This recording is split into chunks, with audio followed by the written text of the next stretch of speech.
Buenas noches. Ya ven, estamos nuevamente con el doctor Aurelio Chamorro, con quien hoy vamos a hablar del estudio de nuestros hijos. Yo iniciaría entonces esta entrevista diciendo que alguna vez les dije que a través de la ignorancia bajamos o descendemos hacia la servidumbre, mientras que por la educación, evidentemente, el hombre adquiere, sin ningún tipo de duda, su libertad. Entonces, hoy va a hablar el doctor Aurelio Chamorro acerca, por sobre todas las cosas, de los papás y de las mamás, allí en su importancia, en el estudio de sus hijos. Él nos habló hace un par de semanas acerca de la importancia de educar a esos hijos, pero durante los 365 días del año. No hay vacaciones para educar a nuestros hijos. Entonces, buenas noches. Buenas noches, Milton. La primera pregunta sería entonces, ¿qué deben saber, qué deben hacer los padres entonces para educar esos hijos a full todo el año? Pues el papel de los padres es verdaderamente crítico en el desarrollo de la capacidad, digamos, de estudio y aprendizaje de los hijos. Quizá hoy día existe un poco una cierta tendencia a confiar a los colegios y a los centros educativos, pero la mayor parte de la responsabilidad educativa. Pero buena parte del trabajo intelectual y de aprendizaje que realizan los hijos se hace en casa. Por tanto, los padres debemos tener una cierta preparación, tener unos conocimientos acerca de lo que significa, la importancia que tiene el estudio de nuestros hijos, de cómo podemos colaborar con ellos para que adquieran unos hábitos de trabajo sólidos, estables, y por tanto mantener durante ese periodo en el cual los hijos se van entrenando para saber, mantener, digamos, pues una cercanía, un apoyo que les permita de algún modo superar a veces pues la tendencia a la pereza. El problema principal es que estudiar supone una exigencia fuerte, y si los padres no tenemos muy clara la necesidad, pues los hijos, en el contexto en el que estamos, van bajando la guardia. O sea, en síntesis, me preguntas qué tienen que saber y qué tienen que hacer. Pues los padres deberíamos tener algunas ideas claras acerca de cómo funciona el ser humano a la hora del estudio, primero. Segundo, tener muy claro los porqués, qué razón hay, para qué tanto esfuerzo en estudiar. Y tercero, un conocimiento práctico que nos permita aconsejarle, corregirle en distintos detalles de lo que supone el trabajo. Y luego, con una idea que tú y yo hemos hablado muchas veces, que para un estudiante el trabajo es, en cierto sentido, una profesión. Y por tanto no basta con ir tirandillo, sino que los padres tenemos que procurar que nuestros hijos sean profesionales del estudio. Fíjate, algo que después de unos cuantos años quisiera que me aclararas y le aclararas a los televidentes, si nosotros, por ejemplo, en ese momento nos equivocamos en la decisión que tomamos. Te digo esto porque hace unos años atrás, no muchos, pocos años atrás, nosotros tuvimos la suerte de vivir en ese hermoso pueblo granadino que se llama la Puebla de Don Fadrique, que tanto carabaqueños como cejineros, moratalleros están siempre visitando, porque en realidad es muy bonito, es muy bonita la Puebla de Don Fadrique.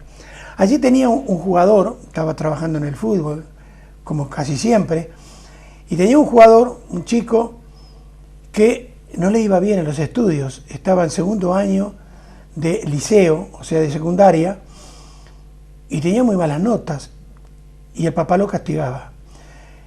Y él a mí me decía, dice, pero Milton, dice, lo que pasa, dice, que yo no entiendo lo que me enseñan. Si yo me esfuerzo, dice, pero no. Por más que leo los libros y los leo y los releo, y no me queda nada, no sé qué.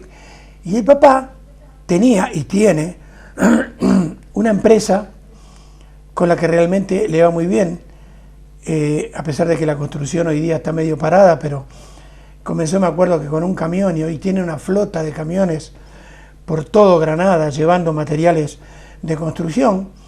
Muy bien, entonces yo le dije al papá, mira, no le puedes pedir peras al olmo, ¿por qué no traes a tu hijo a tu empresa, le enseñas todo lo que hay que enseñarle para que trabaje acá en la administración? Porque por más que él se esfuerce, él no va a llegar. ¿Por qué te cuento esto? Porque entonces, según de pronto mi criterio equivocado, para el éxito académico es necesario tener una capacidad intelectual con un cierto techo, digamos, para poder llegar a ese éxito. Pues quizá en esto cunde, digamos, una idea equivocada. Probablemente hay gente que piensa que para destacar en los estudios lo más importante es tener un alto coeficiente intelectual. Y sin embargo se podría decir que no es así. Buena parte de la gente que triunfa, pues según el concepto común, pues son gente de una inteligencia normal, incluso un poco baja, pero que han sabido sacar un gran rendimiento a su potencial intelectual. Por tanto, desde ese punto de vista yo animaría nuestra capacidad, digamos, de conocimiento, de adquisición de una ciencia o de una mejora intelectual, pues es enorme, y gran parte de la gente pues está esperando, muchos jóvenes, pues que con un mínimo de dedicación, casi simbólica, pues van a tener que superar los niveles del estudio. Por tanto, yo te diría, de ningún modo hace falta destacar con una capacidad intelectual elevada para aspirar al éxito académico. Yo diría que pesa mucho más el hábito, la capacidad, digamos, de exigencia, de adquirir un método de estudio y una disciplina de trabajo regular. Eso es bastante más importante que el coeficiente. Es más, no son pocos los superdotados que fracasan en el estudio. Y fracasan básicamente porque les falta motivación. Y la motivación está en la base del esfuerzo y de la disciplina. Aurelio, te escuchaba y pensaba de que hay mucha gente en este mundo que el estudio o el trabajo, como hablabas hace un momento, les enferma. Mientras que mi padre decía que si él no trabajaba, se enfermaba. Él decía lo contrario. Entonces, él pasaba toda la semana en Montevideo trabajando en su laboratorio dental. Y para descansar, sábado y domingo, se iba a su chacra, a su granja, a 23 kilómetros de Montevideo, como le llaman aquí, un huerto que él tenía. Había él mismo, con mis tíos, con sus hermanos, hecho una casa, y allí iba a cultivar qué tomate, bueno, lo que se pidiera, lechuga, lo que se pidiera. Entonces le encantaba cultivar. Te cuento esto porque si uno puede cultivar hortalizas, por ejemplo, ¿también se puede cultivar la inteligencia? Desde luego que sí. La inteligencia es es una potencia, una potencia que es clave en el ser humano, pero que como tal está llamada, digamos, a desplegarse, digamos, podríamos establecer un paralelismo con el físico. Una persona puede tener un físico bien dotado, pero para poder llegar a altas cotas, digamos, del deporte, necesita mucho ejercicio. Quizá el problema de nuestros días es que la inteligencia se ejercita poco. Quizá en un mundo donde prima el placer y la imagen, pues muchas personas optan por buscar las satisfacciones de lo inmediato, las satisfacciones relacionadas con el bienestar, y prácticamente consideran que la satisfacción espiritual que da, por ejemplo, el adquirir nuevos conocimientos, pues esa la ven como muy ardua. Y por tanto, creo que la inteligencia hoy día está relativamente en desuso. Priman los sentidos. Pero cuando una persona se aplica, controlando, digamos, esa tendencia a hacer lo que le apetece, y aplica su inteligencia al conocimiento de la verdad, entonces uno va progresando en el arte de razonar y por tanto va teniendo como gusto por saber. Lo hemos hablado otras veces. Es importantísimo despertar, bueno, en nosotros mismos primero y en nuestros hijos, por supuesto, despertar un deseo de saber, de forma que el aprendizaje o el conocimiento no sea un trabajo, digamos, muy costoso y con pocas compensaciones. Porque está claro que cuando uno va encontrándose con la verdad de las cosas, uno encuentra una satisfacción. Y en la misma medida en que uno descubre, digamos, ese encanto del ser, se siente como atraído, como el que le da hambre de conocer. Y una cosa es decisiva. El saber en sí se podría decir que no es un fin.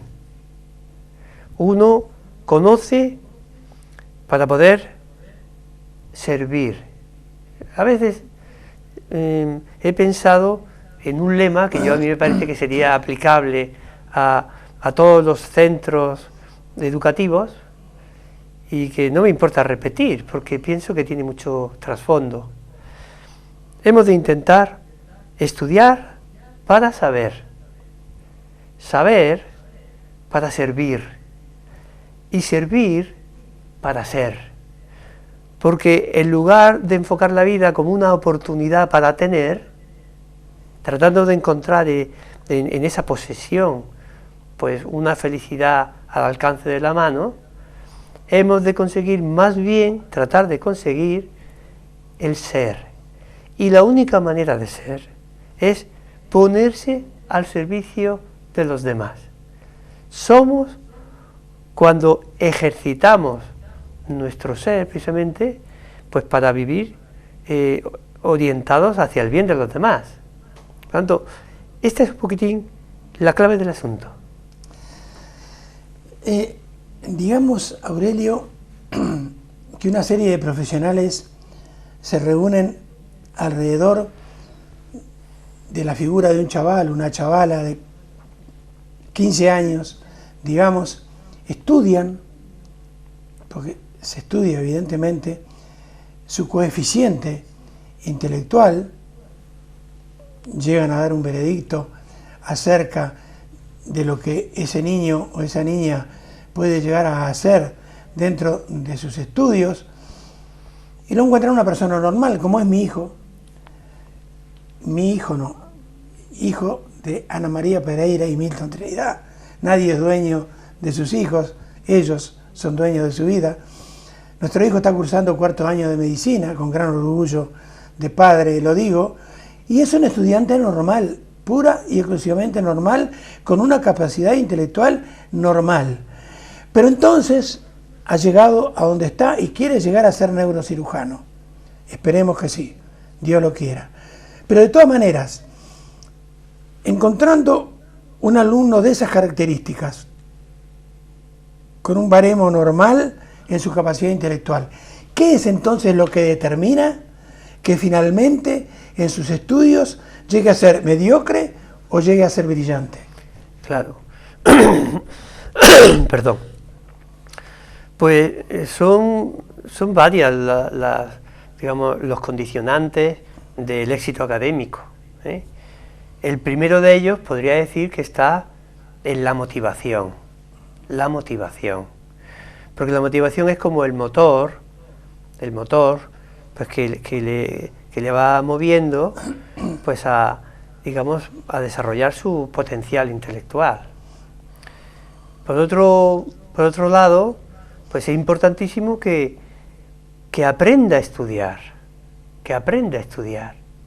porque no basta con tener un deseo sincero o una voluntad determinada de hacer un trabajo, es decir, pues yo quiero tocar el piano, pero tienes que aprender, y hay un arte de estudiar, y hay que tener unos conocimientos y adaptarse a lo que pueden ser las leyes de nuestra inteligencia y de nuestra memoria, y de nuestra voluntad. El ser humano, pues, digamos, debe conocerse a sí mismo, debe saber cuáles son sus puntos fuertes, sus puntos flacos. Una persona tiene muy poca voluntad y mucha memoria, una persona tiene mucha inteligencia y muy poca voluntad, y por tanto, el arte, digamos, de saber conducirse, contando con la motivación, contando además con el conocimiento propio, ¿eh?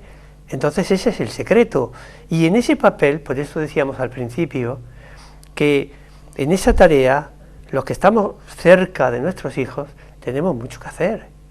Les conocemos, sabemos sus puntos débiles, sus puntos fuertes, podemos sostenerles cuando ellos tratan de bajar la guardia, ¿eh?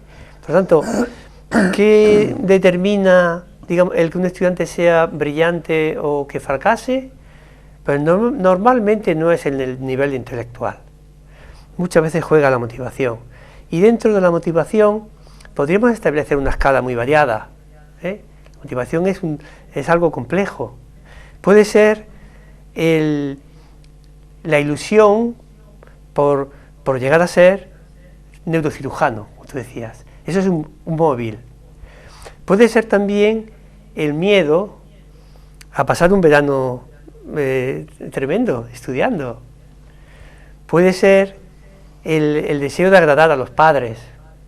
Puede ser la misma satisfacción del estudio de una materia que nos gusta, ¿eh? Y entonces, claro, en toda esta escala, los padres tenemos que intentar motivar a nuestros hijos. A veces proponiéndoles, digamos, haciéndoles como anticipar el futuro. Lo hemos comentado algunas veces, tiempo atrás.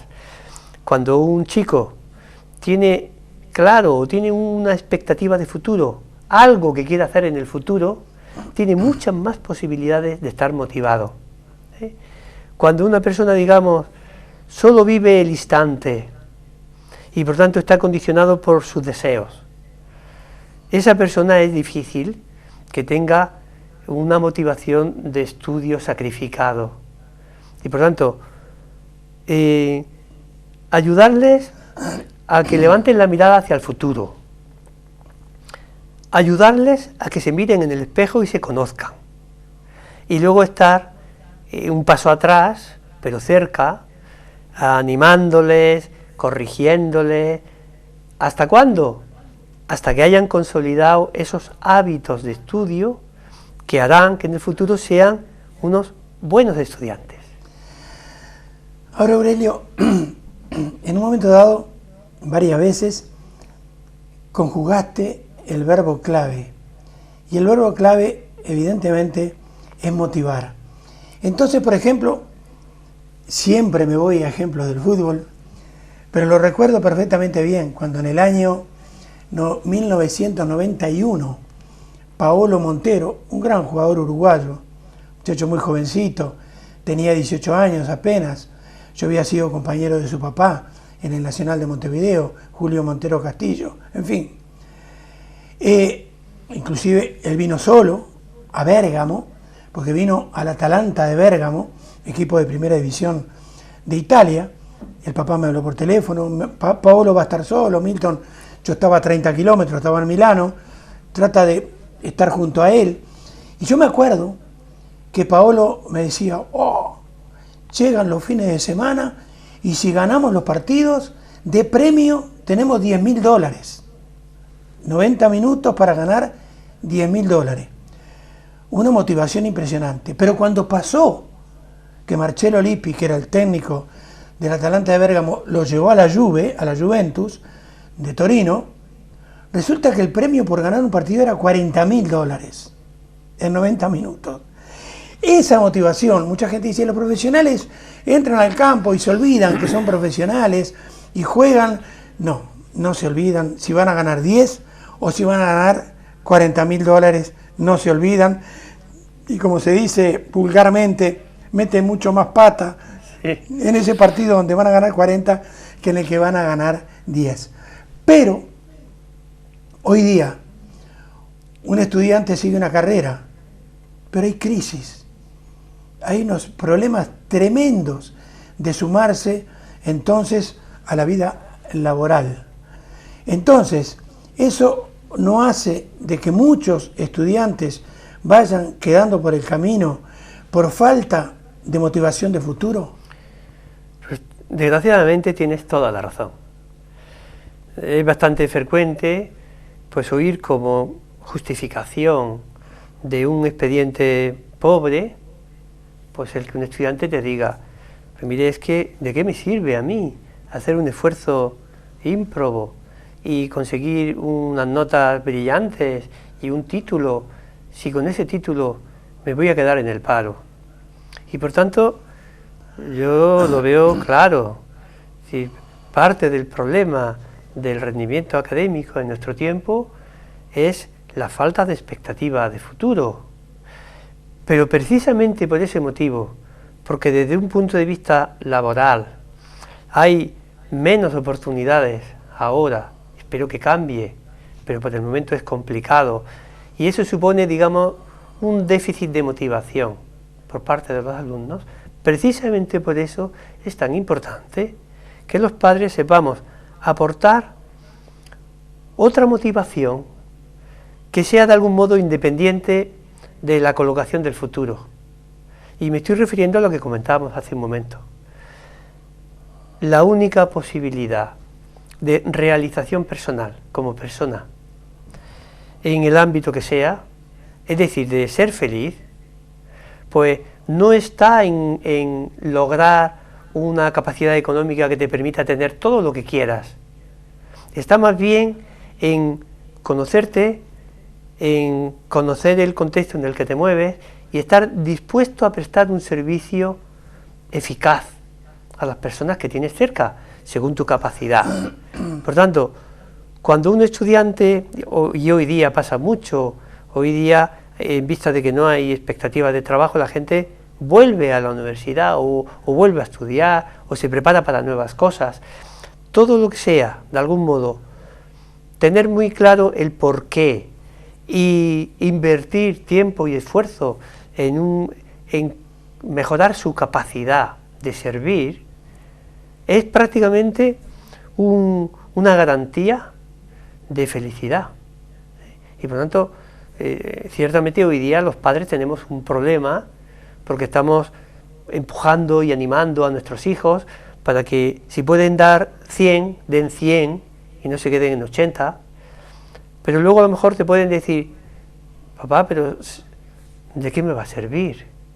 Y yo suelo decirles a mis hijas, o a nuestras hijas, como tú has dicho antes, yo suelo decirles, probablemente entre todo un curso, pues sean unos poquitos que se puedan contar casi con los dedos de una mano, los que tengan una salida profesional razonable. Sé tú uno de ellos si tienes capacidad, que no dependa de tu esfuerzo personal, ¿eh? Pero eso es. Hace muy poquito tiempo, en otra entrevista anterior, nos hablabas de algo muy interesante. Aparte de disciplina, nos hablabas de algo que realmente nos impactó, porque nosotros creíamos en principio que era una utopía y pensábamos, ¿qué nos va a decir Aurelio acerca de la educación de la voluntad? ¿Hasta qué punto es determinante esa educación de la voluntad y esa disciplina de la que nos hablabas? Pues tiene una importancia capital.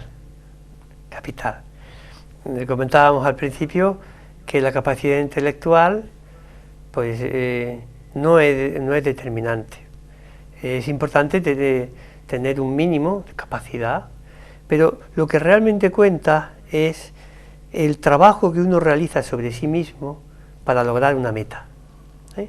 Y eso se basa en buena parte en educar la voluntad, que básicamente consiste en dominar nuestras inclinaciones, de modo que aprendamos a hacer cosas que nos cuestan y aprendamos a privarnos de cosas que nos gustan.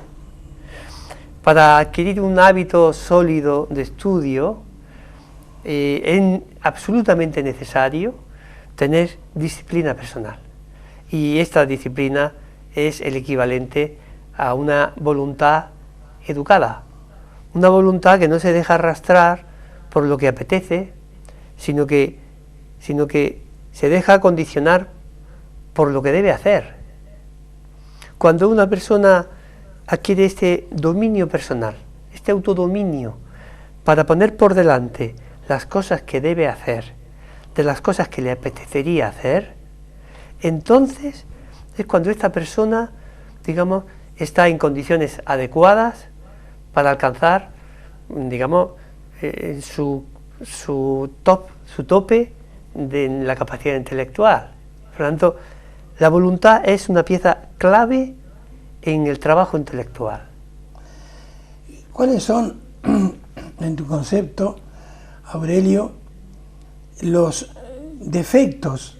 Tienes una gran experiencia al respecto, pero los defectos más habituales de los estudiantes a la hora de enfrentar su trabajo entre comillas, o sea, su estudio. ¿Qué pasa? Hay que enseñarles, hay que incorporarles a su acervo intelectual entonces técnicas de estudio que le ayuden a mejorar entonces y lograr lo que están pretendiendo. Pues sin duda alguna, sin duda. Hemos hablado antes del tema motivación, por tanto es como decir quiero, pero hay otro paso que es decisivo y es sé hacerlo, y por tanto es completamente necesario el instruir en la forma de ir adquiriendo los conocimientos, en la forma de ir trabajando como estudiante. A mí me parece, me preguntas por el diagnóstico de lo que suele ocurrir hoy en la gente joven. Los profesores se quejan de forma habitual, se quejan de que los alumnos están totalmente desmotivados. Para ellos, preparar un examen es una especie de martirio, y a mí me parece que hay una razón, que ya la podemos hablar más adelante, pero que me parece clave, y es que identifican el estudio con la memorización. Claro, memorizar algo que no interesa y que no se entiende es realmente muy complicado. Es una especie de reto, pues que se ve como fuera del alcance de las propias posibilidades. Y cuando un estudiante un año y otro se enfrenta a esa tarea de memorizar en contra de lo que le apetece, entonces llega un momento en el que abandona. Por tanto, a mí me parece que entonces ese diagnóstico, digamos, de un trabajo mal hecho, sin motivación, lo único que les interesa, de algún modo, con demasiada frecuencia, es superar niveles, aunque sea suspendiendo asignaturas. Claro, Eso es triste. En la medida en que esos alumnos adquieren un método de estudio y desde luego tienen una motivación, pues desde luego progresan deprisa. A mí me parece muy interesante, y lo suelo ver así, hacer como un paralelismo entre lo que es el estudio, la adquisición de conocimientos, y la digestión. Puede parecer que no tiene mucho sentido, pero yo le encuentro un paralelismo. Si uno entiende que estudiar es memorizar, es como aquel que considera estudiar, digamos, comer como deglutir. Y uno puede hacer un alarde de comer deprisa en un minuto y decir, pues ya me lo he comido, todo. Pero claro, de esa manera no se puede hacer bien la digestión. Y entonces se acaba con una digestión tormentosa, con un cuadro probablemente intestinal, y se acaba pasándolo mal. ¿De todo el nutriente que uno ha tomado le aprovecha algo? No. Una deposición diarreica y esa comida ha sido inútil. Eso pasa con los estudiantes que equiparan estudio con memoria, pues que hacen un esfuerzo ímprobo, pero luego eso que querían haber dominado lo pierden, siguen siendo ignorantes. El que come despacio, mastica bien, da sus tiempos, pues permite un proceso de digestión que acaba con la absorción de los alimentos, incorporándolos al propio organismo, haciéndolos propios. Eso pasa con el estudio cuando está bien hecho. Sigue sus pasos, se atiene a lo que es nuestro sistema normal de conocimiento y podemos lograr que con un trabajo bien hecho desde el punto de vista intelectual asimilemos los conocimientos y aprendamos. Ese es el modo en el que un estudiante va subiendo en su formación intelectual, en el conocimiento propio y del medio, y se hace, digamos, una persona sabia, por decirlo así. Pero desde luego ese es precisamente el punto clave donde tenemos que centrar nuestra atención. ¿Cómo estudian nuestros hijos? ¿Y por qué estudian? Resolviendo esas dos inquietudes, creo que habremos dado un paso muy importante para ayudarles a mejorar como estudiantes. Muy bien, te agradezco mucho, se nos fue el tiempo, seguiremos dentro de un par de semanas hablando sobre este tema porque es muy interesante, sobre todo lo de las técnicas de estudio, hablar acerca también del adolescente actual, que no es el adolescente de antes, que es mucho más difícil de manejar. De todas esas entonces interrogantes vamos a conversar dentro de 15 días, ¿puede ser? Por supuesto, Milton. Y yo saco, en conclusión de lo que nos ha dicho en la noche de hoy nuestro buen amigo el doctor Chamorro, es que al fin y al cabo en la vida tenemos que vivir para estudiar, no tenemos que estudiar para vivir. Piénsenlo y van a ver que lo que les dijo el doctor Chamorro es muy cierto. Lo material llega, se va, no se queda siempre con nosotros. El saber, sí, el educarse va a quedar siempre con el ser humano. Unos segundos y seguimos con nuestro programa de hoy.